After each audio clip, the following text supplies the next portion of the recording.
नमस्कार, स्वागत करता हूं आप सभी दर्शकों का।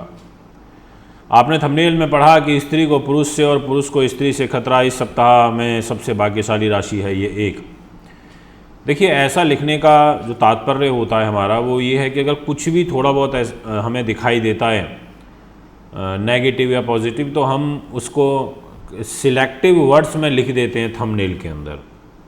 बाकी इंटेंशन नहीं होती है, ना डराना होता है, ना किसी को बहुत खुश करना होता है। अब ऐसा क्यों लिखा गया है मैं आपको बताना चाहता हूँ। दिनांक 11 तारीख को शुक्र ग्रह नीच के हो रहे हैं।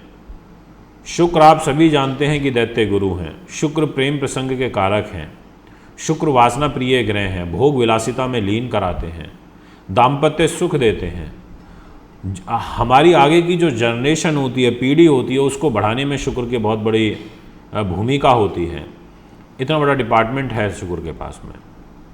अब ऐसा ग्रह यदि नीच होता है तो ऐसी ग्रह के नीच होने से इन चीज़ों से संबंधित फल जो होता है उसमें भी नीचता आती है, कमी आती है।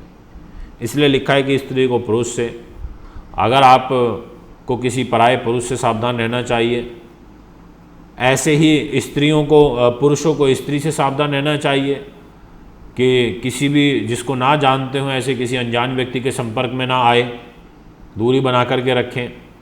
इसलिए ये चीज़ें लिखी जाती हैं कि जब शुक्र नीच होता है तो उस समय पर इस प्रकार की प्रॉब्लम्स आती हैं। मित्रों, वीक की शुरुआत 9 तारीख से होगी और 15 अगस्त तक ये वीक चलेगा। और इस वीक में सिंह, कन्या, तुला इन 3 राशि के ऊपर स्वयं गोचर करेंगे चंद्र ग्रह। शुरुआत चतुर्ग्रही योग से हो रही है। अब ये चतुर्ग्रही योग डिपेंड करता है कि बन कहाँ रहा है। मान लीजिए अच्छी जगह ये योग नहीं बन रहा है तो फिर इसका कोई बेनिफिट नहीं है, फिर हम क्या करेंगे ऐसे योग का। तो इसीलिए यहाँ पर मैं आपसे कहना चाहता हूँ कि ध्यानपूर्वक ही सुनना। और सबसे पहले चर्चा को प्रारंभ करते हैं मिथुन राशि से। जितने भी जातक मुझे भी मिथुन के सुन रहे हैं, आपकी राशि के स्वामी स्वयं बुध ग्रह हैं और दिनांक 9 तारीख की सुबह से ही ये सिंह राशि में अपना फल देना प्रारंभ करेंगे। तो इस चतुर्ग्रही योग से चतुराई से काम निकाल पाने में आपको कामयाबी हासिल होगी। इस चतुर्ग्रही योग से आपका व्यक्तित्व जो है वो बढ़ेगा। इस चतुर्ग्रही योग से आपको मित्रों का, भाई बहनों का सहयोग मिलेगा। इस चतुर्ग्रही योग से जो जीवन में एक उदासीनता और मन में एक भय भ्रम की स्थिति चल रही है वो दूर होगी। तो ये चतुर्ग्रही योग आपके लिए शुरुआती 2.25 दिन इन सब चीज़ों को प्रदान करेगा। इसके बाद दिनांक 11 तारीख को दोपहर में 3:30 बजे से लेकर के और 13 तारीख को शाम को 7:30 बजे तक चंद्रमा और शुक्र की युति आपके मन पर रहेगी। मन से पीड़ित होंगे, मन में नीचता होगी, मन से विकार उत्पन्न होंगे। एक पार्श्विक दोष जरूर समाप्त होगा, एक टेम्परेरी रिलीफ आपको ज़रूर यहाँ मिलेगा। परंतु फिर भी मैं आपसे ये बोलूँगा कि आप थोड़ा ध्यानपूर्वक ही कार्य करें, योजनाबद्ध तरीके से चलना और सुख साधनों से रिलेटेड जो चीज़ें हैं उनमें अभी पैसे मत उलझाना। अंतिम दिन आपके लिए विशेष रूप से अच्छे रहेंगे।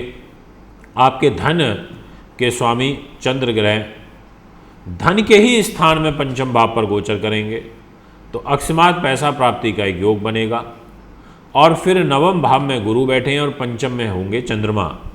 तो चंद्रमा और गुरु का एक नव पंचम राजयोग भी यहाँ पर बनेगा। यह राजयोग आपके लिए अच्छा है। गुरु के पास अच्छी जगह की लॉर्डशिप है और वो जब चंद्रमा पर नवम दृष्टि से प्रभाव डालेंगे तो उसको भी शुभता देंगे। तो पैसा आने का एक बहुत अच्छा योग बन रहा है। किसी भी रूप में कोई विघ्न चल रहे हैं तो वो दूर होंगे, ये मैं आपसे कहना चाहता हूँ। और एक पार्श्विक दोष जो चल रहा है वो भी टेम्परेरी रूप में रिलीफ मिलेगा। तो पहले 11 तारीख की दोपहर 3:30 बजे तक का समय अच्छा है काफ़ी, और उसके बाद 14 और 15 तारीख जो रहेगी ये आपके लिए अच्छी है। इस बीच का जो समय रहेगा वो अच्छा नहीं है। तो ये जो भी हमने चर्चा करी मिथुन के बारे में। अब बात करते हैं नेक्स्ट राशि और वह रहेगी मीन। मीन के दर्शकों, आपके लिए ये चतुर्ग्रही योग कोई खास बेनिफिशियल नहीं दिखाई देता। इसका कारण ये है कि एक तो आपकी राशि के स्वामी अपनी राशि से 12वें स्थान में चल रहे हैं, दूसरा आपके छठे भाव में चंद्र, मंगल, शुक्र और बुध बैठे हैं। ये चार ग्रह, बुद्धि का, संतान का स्वामी रोग स्थान में चला गया, भाग्य का स्वामी मंगल वो रोग स्थान में चला गया, आपके पत्नी का स्वामी बुध वो रोग स्थान में चला गया, सुख साधनों का स्वामी बुध वो रोग स्थान में हो गया, आपके साहस पराक्रम का स्वामी और आपकी आयु का स्वामी शुक्र वो रोग स्थान में चला गया। तो एक प्रकार से तकरीबन जो ग्रहों की प्लेसमेंट है वो कोई ज़्यादा विशेष फलदायी नहीं है। चार ग्रह जब एक स्थान में बैठे हों तो आप ये समझ लीजिए लगभग 7 स्थानों की लॉर्डशिप इन चार ग्रहों के पास है। तो सीधे सीधे 7 ग्रहों के स्वामी छठे भाव में आ गए, आप ऐसे समझ लीजिए इसको। तो ये फिर थोड़ा सा ध्यानपूर्वक समय निकालने वाली बात ज़रूर रहेगी, ये मैं कहना चाहूँगा। इसके बाद जो आपके लिए बीच के दिन रहेंगे 11 तारीख दोपहर 3:30 बजे से लेकर और 13 तारीख को शाम तक, वो भी आपके लिए कोई ज़्यादा अच्छे नहीं है, पीड़ित वाले हैं, क्योंकि यहाँ पर चंद्रमा शुक्र के साथ गोचर करेंगे और गुरु जो शुक्र है वो नीच के रहेंगे, तो इस वजह से भी दिक्कत आएगी। तो आपके लिए ये भी ठीक नहीं है। और जो अंतिम दिन रहेंगे वो भी पीड़ित रहेंगे, क्योंकि अष्टम भाव में रहेंगे, तो दिक्कत रहेगी। तो यहाँ पर एक ओवरऑल अगर मैं मूल्यांकन निकालूं तो मीन के दर्शकों के लिए ग्रह गोचर कोई विशेष रूप से पॉजिटिव नहीं दिखाई देता, ऐसा ग्रह गति बन रही है। दोस्तों, अब आपसे बात करते हैं हमारी बची हुई एक आखिरी राशि, और वो रहेगी मकर। मकर के दर्शकों, आपके लिए एक पार्श्विक दोष ऑलरेडी चल रहा है। शुरुआत अच्छी नहीं है, ये मैं आपसे कहना चाहता हूँ। इसका सबसे बड़ा रीज़न ये है कि आपकी राशि में ही स्वयं शनि बैठे हैं और सूर्य के साथ समसप्तक योग बना के बैठे हैं। 15 तारीख तक ये योग चलेगा। इस योग के कारण विघ्न और तनाव की सिचुएशन बनती है, इस वजह से आपको ध्यान रखना है। दूसरा जो चतुर्ग्रही योग है वो आपके अष्टम स्थान पर बना हुआ है। अष्टम में इस योग का बनना ये भी एक पीड़ादायी हो जाता है। मेन इम्पॉर्टेंट हाउस की जिम्मेदारी अच्छे हाउस की लेकर के वो अष्टम में चले गए, तो पीड़ित करते हैं, तनाव देते हैं, एंजाइटी देते हैं, विघ्न देते हैं, कार्यों को इतना स्मूथली बनने नहीं देते। इसलिए आपको 4-5 चीज़ों को लेकर के विशेष ध्यान रखना होगा पहले 2.25 दिन तक। एक ये कि आप बेवजह किसी से ना झगड़ा करें, दूसरा आप अपनी पत्नी के साथ प्रेम पूर्वक रहें, तीसरा आप बहुत जल्दी डिसीज़न ना करें, चौथा आपको जॉब में अलर्ट रहना है। सप्ताह की शुरुआत से ही आपके खिलाफ कोई इंक्वायरी, कोई तनाव ऐसा कुछ हो सकता है। और फिल्म लाइन, उद्योग जगत से जुड़े हुए लोगों के लिए भी जो शुरुआत रहेगी वो कोई ज़्यादा विशेष फलदायी, फेवरेबल मुझे नहीं दिखाई देती है। देखो दोस्तों, अब यहाँ पर गोचर बदल जाएगा। 11 तारीख को दोपहर में 3:30 बजे से शुक्र नीच के हो जाएंगे।